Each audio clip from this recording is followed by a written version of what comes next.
Good morning. Thank you to all of you joining us here in the chapel and to all of you on YouTube. I'm Jean Mooney, your worship leader for today. We're especially glad to have those of you who may be with us for the first time and hope to see you again real soon. I'd like to remind you now at this time to please silence any electronic device you may have, your phone, iPad, whatever, that might make noise and alert you to something. Today, our speaker is Reverend Robin.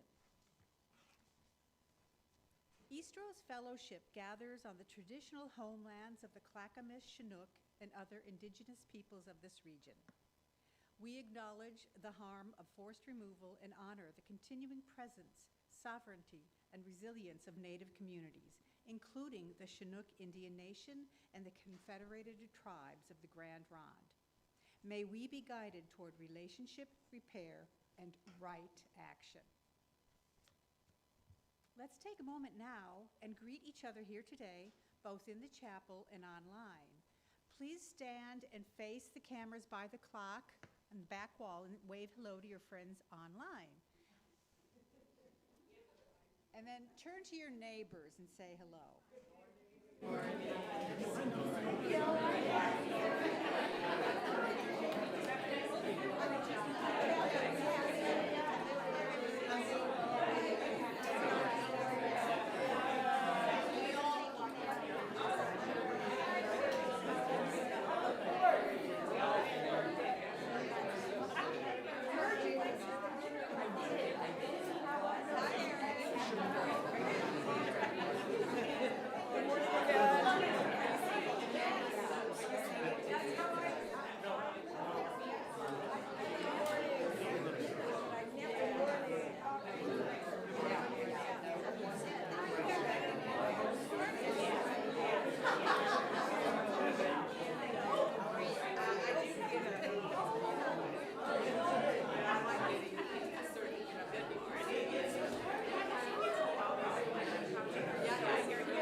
For our online guests, if you would like to share a joy or sorrow during that portion of the service, you can do so by entering it in the YouTube chat, and those will be shared aloud with everyone.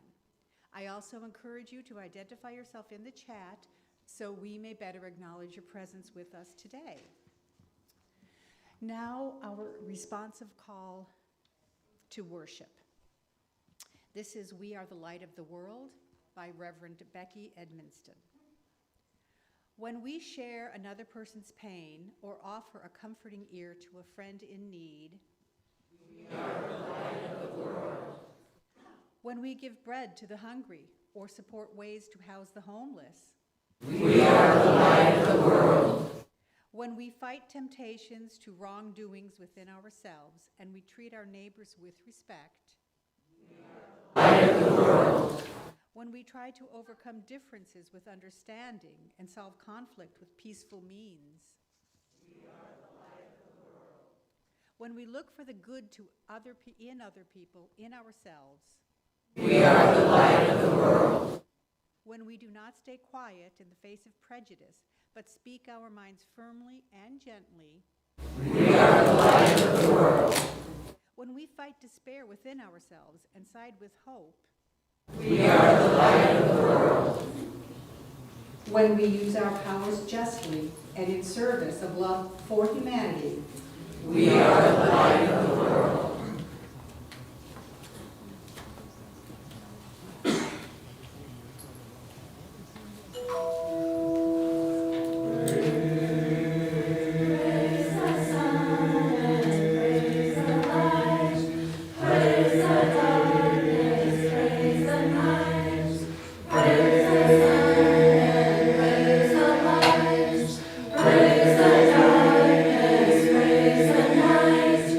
Praise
we light the chalice, I share these words by Mother Teresa. There is a light in this world, a healing light more powerful than any darkness we may encounter. Sometimes we lose sight of this, and then the Spirit emerges again through the lives of ordinary people who hear the call and answer in extraordinary ways.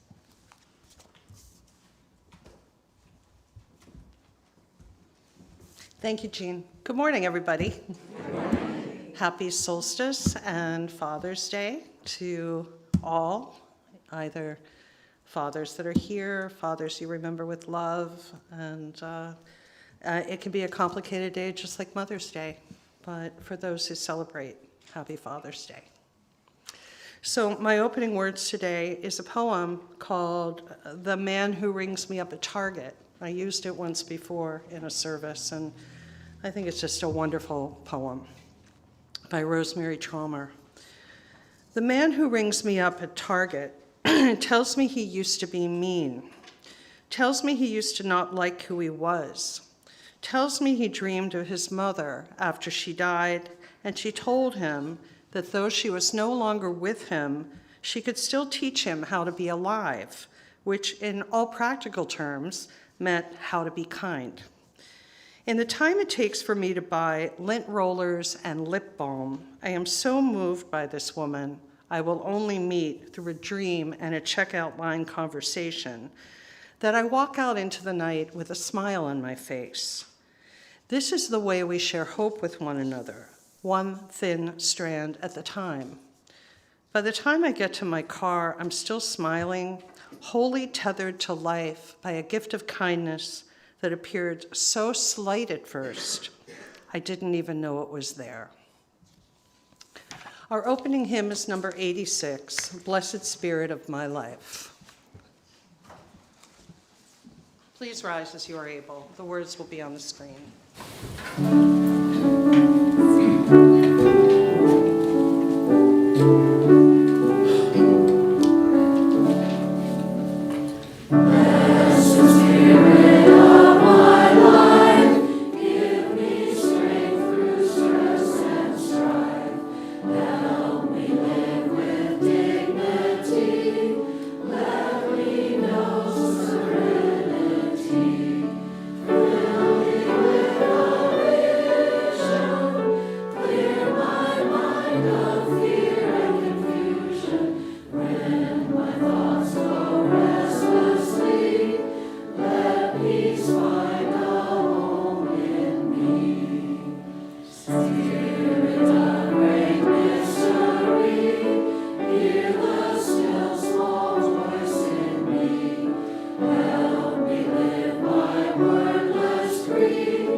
Please be seated. And now Tara will come up with her story.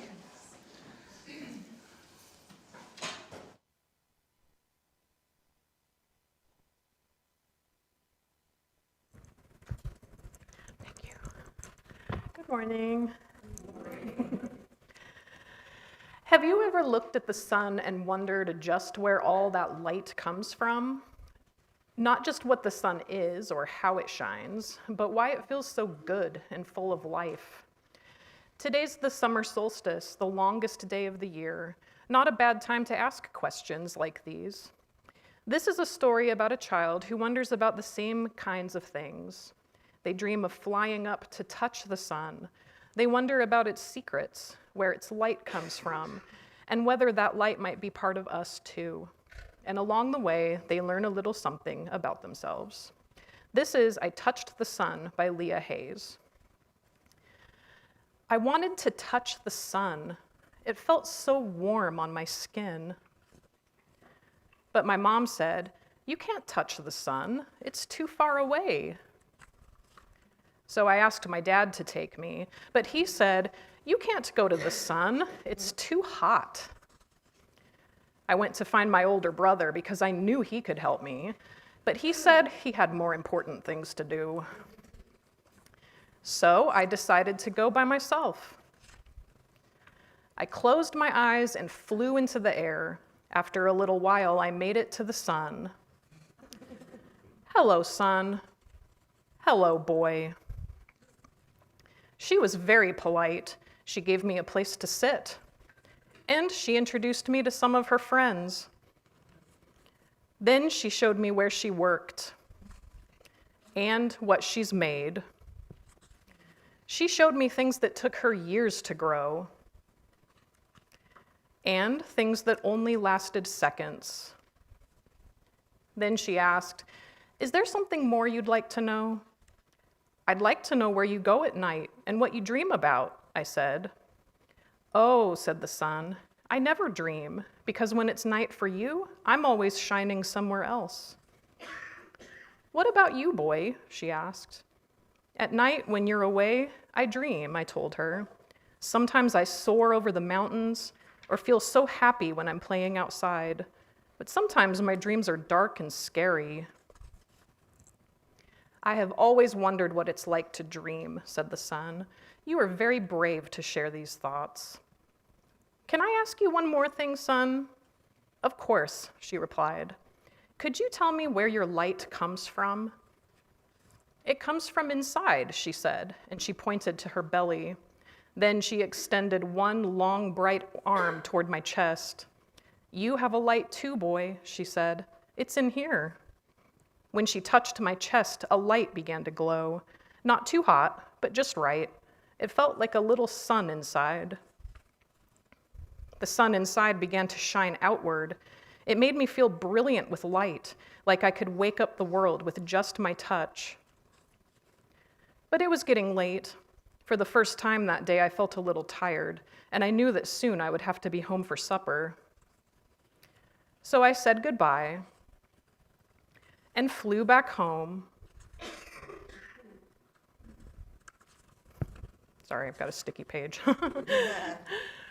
Where my mom was setting the table for supper. "Quickly, dear," she said, "come see the most beautiful sunset. The colors are so warm, it's as if the sun is right here in this room." And in a way, she was right. A bit of the sun was in the room. It had been a long day, so I said goodnight to my family, and I got ready for bed. Then I looked for the sun, but she had already slipped down behind the mountains. I missed her, but I touched my chest and felt the warmth of her light. "Good night, sun," I whispered.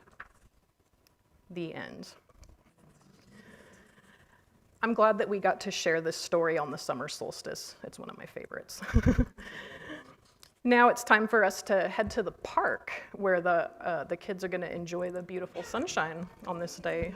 So if the adults along the center aisle will form a bridge, we'll sing the children out.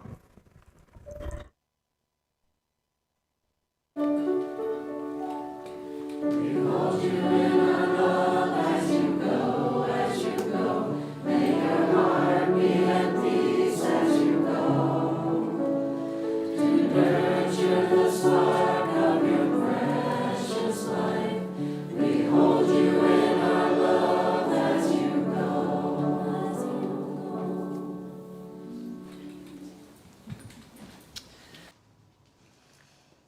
So I invite you now into a quiet time in the service. If you're comfortable, put your feet on the floor and uncross your arms. You might want to drop your hands into your lap. Just see how much spaciousness you can create in your body, not grasping, but openness. And start with a big inhale and exhale.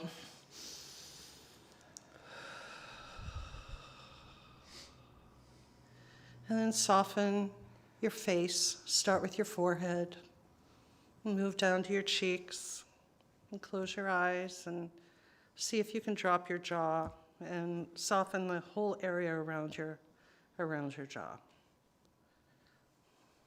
And breathe. And then move down to your shoulders and drop your shoulders.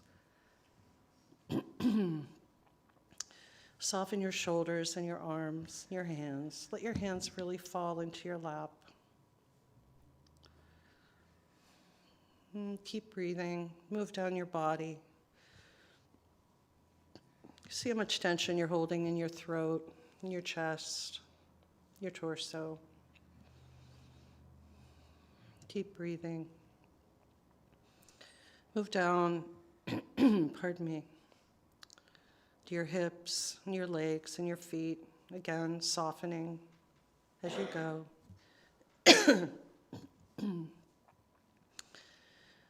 Then begin some intentional rhythmic breathing. 4 beats in slowly through your nose. Pardon me. 5 or 6 beats out slowly through your mouth in a steady rhythm that's comfortable for you. 4 in through your nose, 5 out through your mouth, creating a kind of spaciousness from the tip of your head down to the tips of your feet. Spaciousness is what you're after here. So we're just going to breathe together.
Anytime in your life, 5 minutes, 10 minutes.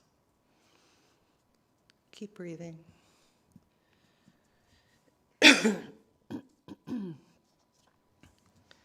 While you breathe, I offer this Buddhist St. Francis prayer by Kathleen McGregor. Taking refuge in the 3 jewels, may I be an instrument of peace. Where there is hatred, may I water the seeds of love and compassion. Where there is offense, may I practice beginning anew. Where there is discord, conscious breathing and walking. Where there is error, mindfulness, to remind myself of delusions. Where there is doubt, return happily to the present moment. Where there is despair, touch Mother Earth, remembering that so as seeds endure birth and death, so do we. Where there is darkness, may I awaken to the light of my true nature. Let me seek not so much to be consoled as to soothe strong emotions the way a mother soothes her child. To be understood as to release the Dharma, Sangha, and Buddha as a way of understanding. To be loved as to cultivate a true love, a boundless love. For I vow to meet all sentient beings with compassion, to meet suffering with patience and love, to delve deeply into the teachings of the Buddha, and to know in the very depths of my cells the interconnectedness of all. Blessed be.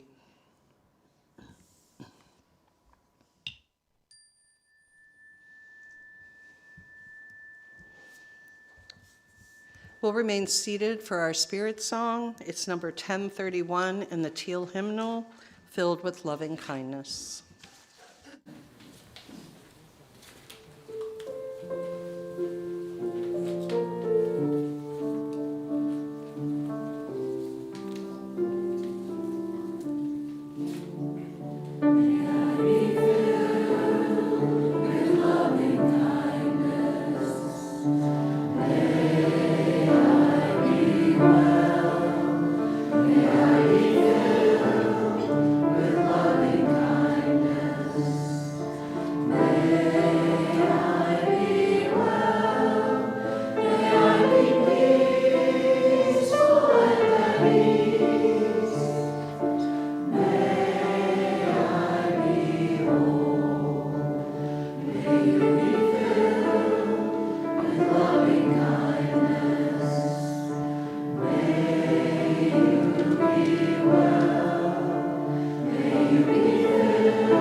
Today's reading is from an uncredited source called Lessons from Mr. Rogers. Some of you might have heard of a children's program that was on TV for years and years called Mr. Rogers' Neighborhood. Mr. Rogers was a guy who really believed in everybody, no matter who they were. He believed in them and in their ability to do good in the world. There are a couple of stories that he told that I'd like to share with you today. A young apprentice applied to a master carpenter for a job.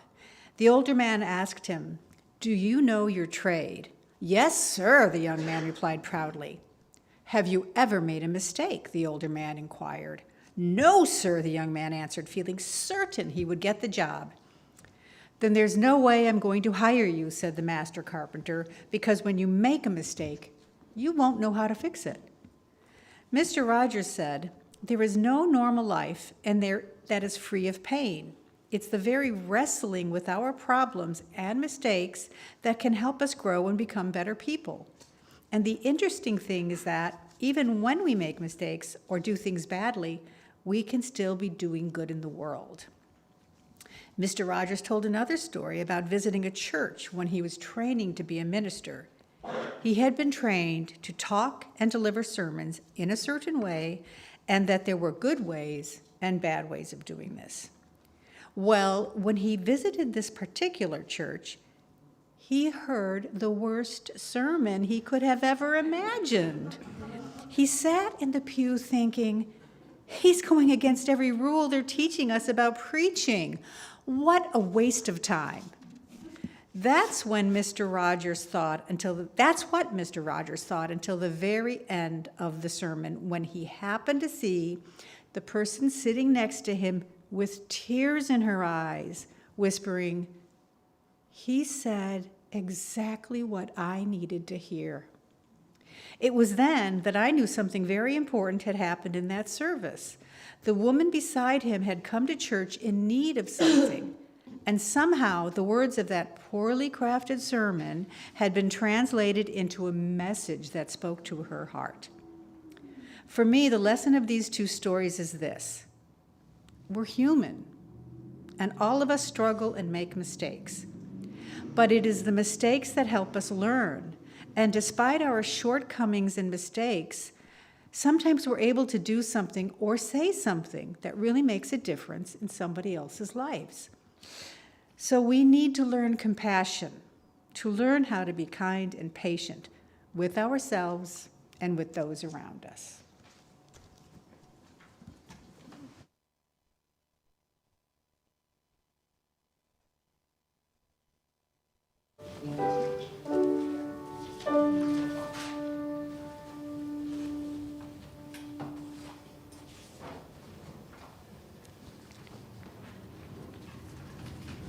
Sommarens är kommen in, Norden sin kucku.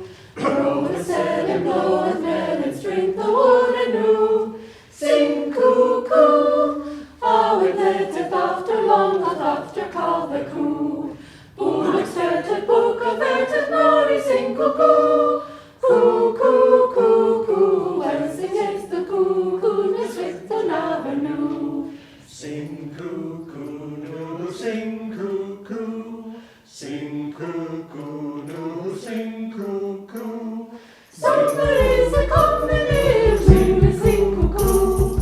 Grow with said and go with men and drink the water new. Sing cuckoo, how we played it after long, was after call the coo.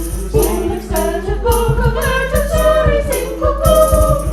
Cuckoo, cuckoo, well sing as the cuckoo, the sweet will never know.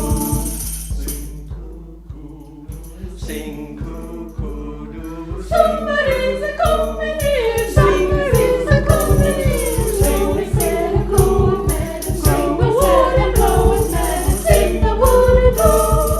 So we could go along, so we could come along. So we sang the cook of virgin, so we said the cook of the story, sing the cook. When sing the cuckoo, and when sing out the cuckoo, and sing the never knew.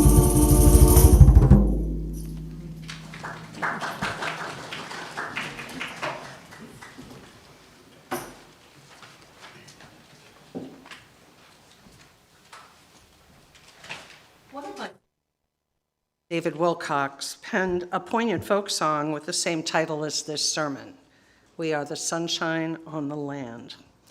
It begins, "I went to see an old friend who was soon to pass away. He said, 'My life has been so good to me, now I've still got one more day.'" Pondering these lyrics and those that follow, I wonder anew, why is it that so often we'll visit the aged and the dying when we want to know the true meaning of life? Perhaps we suspect, rightfully so, that on just about every level, emotional, spiritual, physical, psychological, folks facing death may be finally facing life, their lives, what they did well, what they would do differently, what they screwed up, what they regret, what they could never change, and what wisdom they've gleaned through the repeating daily cycles of sunrise and sundown and back again. Attending to these matters of genuine consequence can be so easily diverted amidst the day-to-day hustle-bustle of modern existence. We might start to believe society's PR, particularly on social media, about what's valuable in life until what's truly valuable is threatened. Our families, our health, our primary relationships, our well-being, or our most basic sense of security and safety. Without knowing how it came to be so, we exist like the character Scarlett O'Hara in Gone with the Wind, believing that tomorrow is another day, fiddly-dee. I'll be nicer tomorrow. I'll be more tolerant, less selfish, more generous, less irritable, more loving and altruistic, less withholding, more decent, more forgiving of myself and others tomorrow. I'll put that on my calendar right next to do chair yoga and buy yogurt. I am all for gently recognizing in ourselves our growing edges and promising that we will do better. This awareness characterizes a mature, evolving life of spiritual and personal growth. Yet, at least for this moment, put away your tomorrow bonnets and that list of things to accomplish that you're probably storing on your iPhone, and regard today as the day that matters most, the day when you can offer your radiance to this weary world like sunshine pouring out on a rain-swept land. Here at Eastrose, we are already quite good at pouring out the sunshine of love and caring on one another and on the world outside these walls. But we know that can be shaken and then reawakened. It's incredible that 25 years have passed since 9/11. 25 years. It still feels so sharp. After that horrific day of loss and shock, society in general seemed more in touch with this concept. We learned all too brutally and swiftly how fragile life can be and how much we need one another in times of fear and sorrow. We heard such heartrending messages from doomed victims in the towers. Have a happy life, live life well, one man instructed his wife over his cell phone. We read about thousands of instances of kindness and heroism performed that day and in the days that followed. Our country had awakened to its compassion and kindness. In an oddly paradoxical way, amidst the lingering smoke and despair, the sun had come out in many hearts and spirits. I remember back then traveling home to Concord from work on Route 2. I'd noticed small considerations being offered to drivers, including myself. "Oh yes, please merge into my lane, no problem." Very unusual. I'd call it a veritable renaissance of goodness. Yet we seemed surprised and even a bit awestruck by our collective decency. In story after story, the media surely made hay of it, while the sun shone brightly on a ravaged land. Sadly and a bit cynically, I did wonder if it would last, and slowly I noticed a reversion to old ways. With their cars still emblazoned with American flags, folks were angrily honking in the rotaries again, sneering at one another in the market, always in a hurry, always on their way to the next seemingly important thing to do. The sun seemed to go back behind a cloud. I'd like to believe that we humans, I'd like to believe with all my heart, that we don't need events as horrific or disturbing as September 11th or January 6th or the pandemic or this presidency for that matter, to remind us that we can be, should be, must be, and are inherently the sunshine on the land. Regardless of our individual theologies, we are still the ones who make sacredness happen in this world through the way we behave, through the choices we make that affect the tenor of the day. It is the sun rays of our decency, our compassion, our kindness, our ability to forgive, and also to atone that will refresh the flagging blossoms in our midst. It is the sun rays of our love and attentiveness that will nurture the world's children and disenfranchised, the sun rays of our humility and blessed imperfection that will heal our relationships, everything from the minor rifts we experience with loved ones to the jagged rips in the fabric of global peace brought about by war and aggression.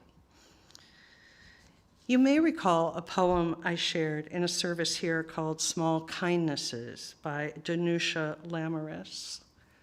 It's worth repeating. She writes, I've been thinking about the way when you walk down a crowded aisle, people pull in their legs to let you by, or how strangers still say, bless you, when someone sneezes, a leftover from the bubonic plague. Don't die, we are saying. And sometimes when you spill lemons from your grocery bag, someone else will help you pick them up. Mostly, we don't want to harm each other.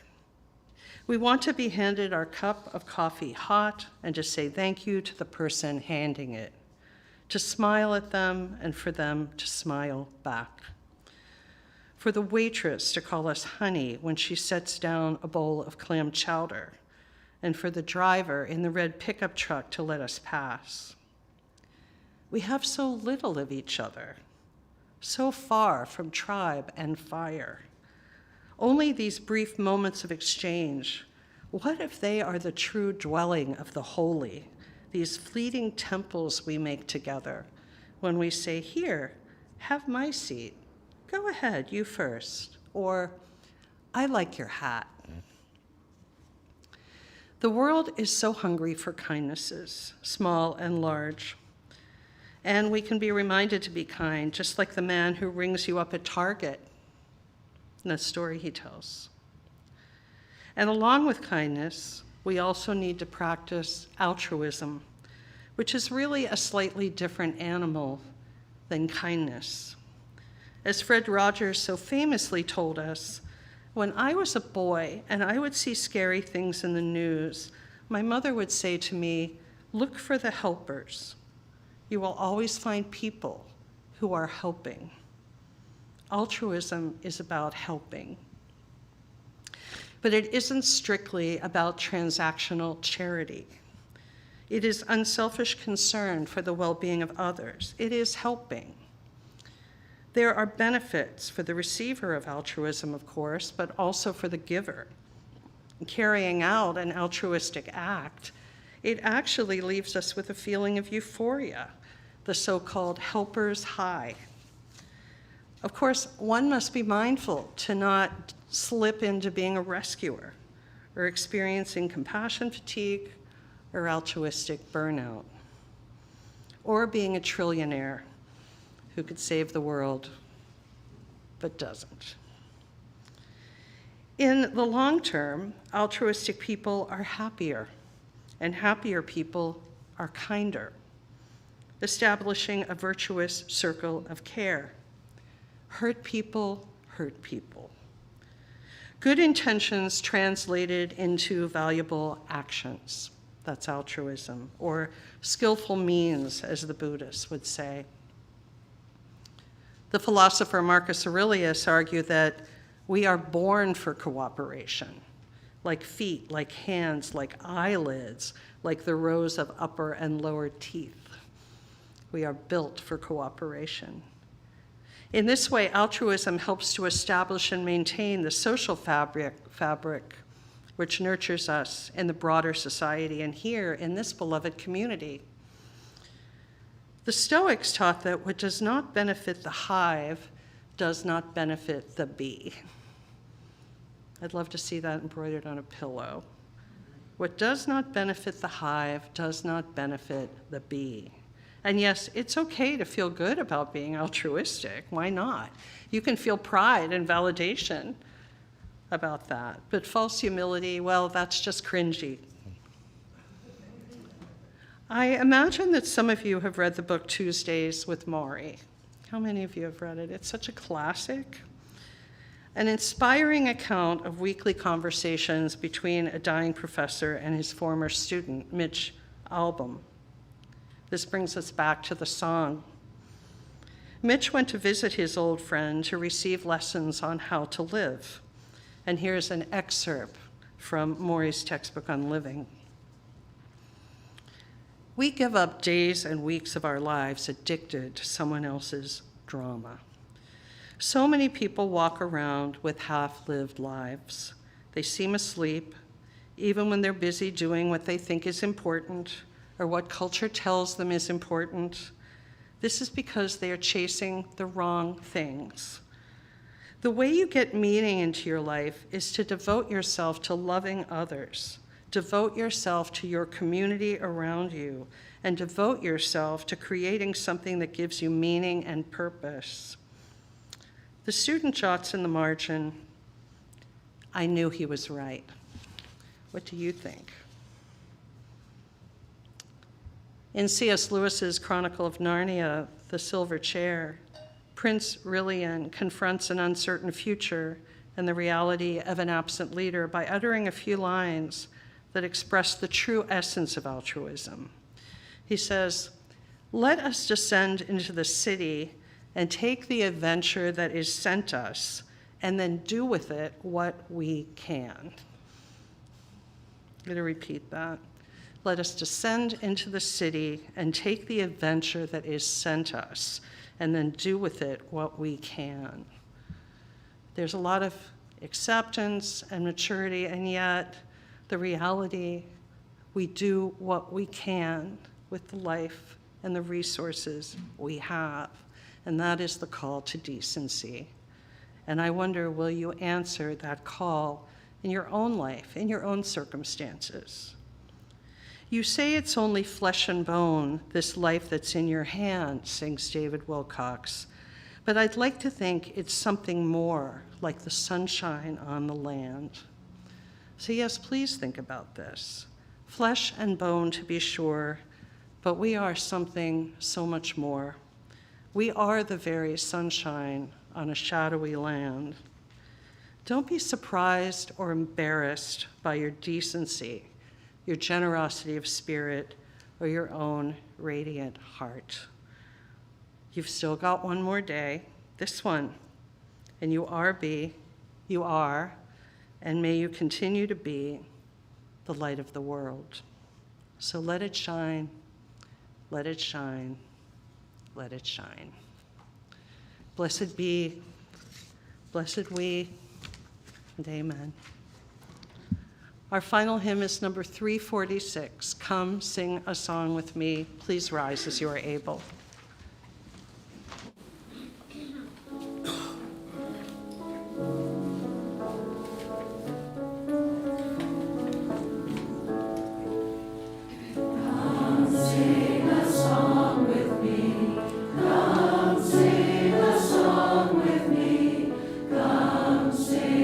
Song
We share half of the cash offering with a local organization doing good works in the community.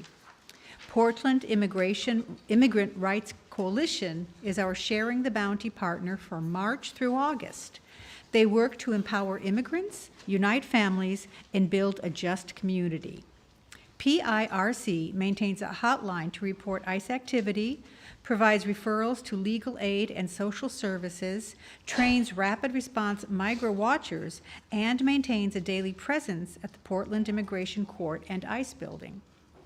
If you are attending online, you may donate by visiting our website and clicking the donate button, or you may scan the QR code on the screen. If you are here for the first time, we invite you to let the basket pass and truly be our guest. The gifts of the congregation will now be most gratefully received.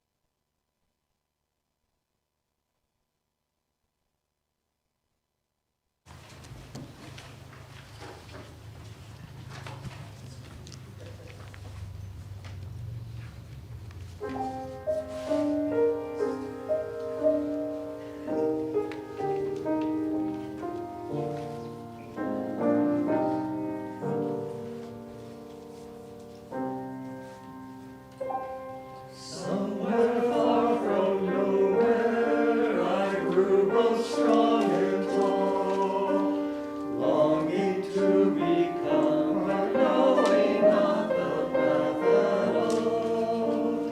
But the footprints of the winter melted to fields of spring. One last embrace before I cross the threshold. To life we say, oh, stay your soul and leave my heart its song. Oh, stay your hand, the journey may be long. And when we part and sorrow can't dissuade, remember when and let your heart be stayed. Only a soul temperat, absence in remota, amare fide liter, idem meam noto.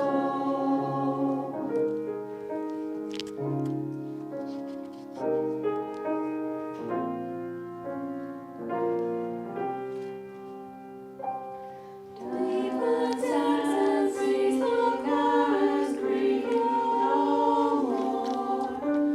Through the stream no more, I find refuge from the shore. Let courage be your oar, let passion be your sail.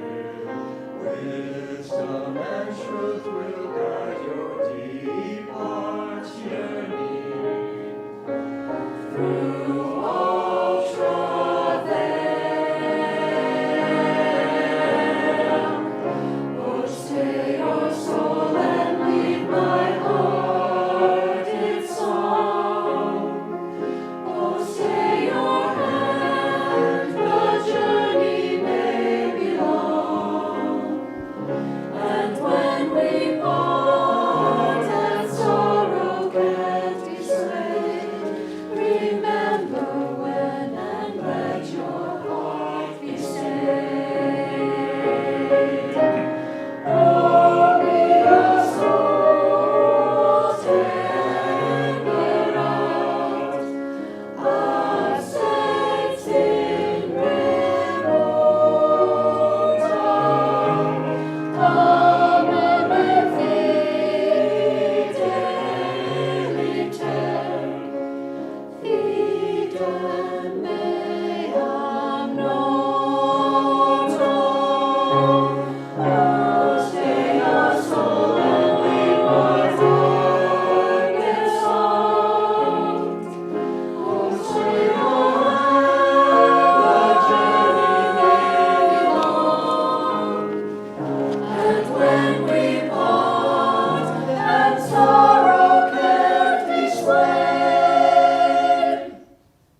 Please remain seated and sing our song of gratitude. Number 1010 in the teal hymnal, We Give Thanks.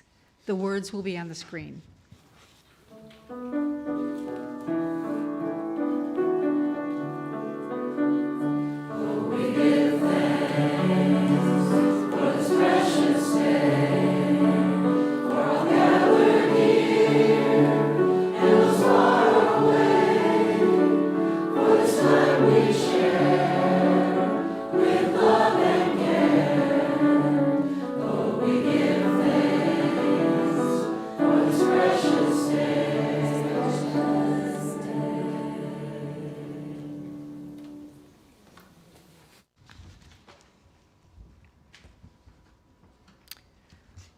We extinguish the flame to remind us love is the center. As we explore and rest, engage and heal, love remains the center. When all we can see is cold ashes, love remains. And it's announcement time. I don't have any announcements except, I wanted to thank everybody involved, and then the president wants to say something. I'm only president for another week or so. So at the congregational meeting, we gave out volunteer awards, and Linda Shaldak received one, but was not here to receive it. So I'm hoping we can all give her a round of applause.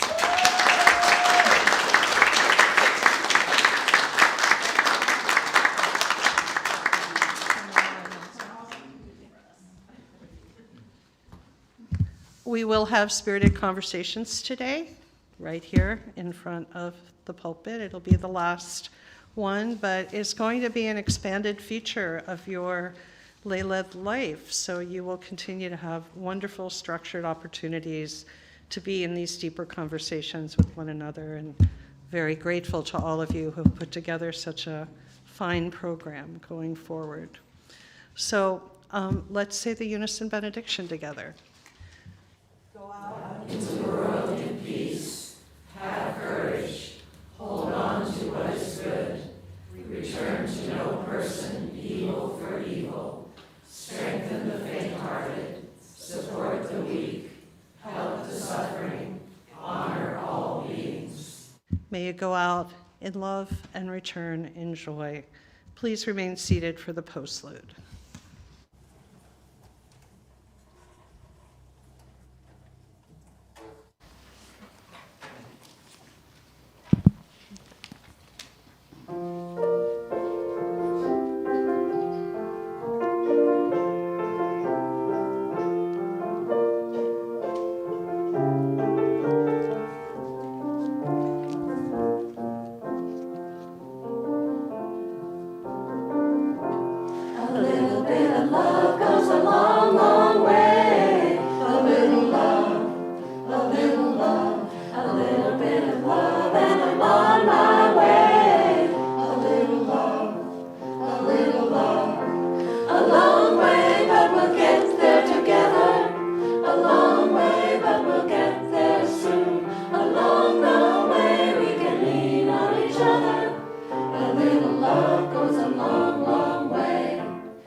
Streams that make a river, the rivers fill the valleys with a roaring and a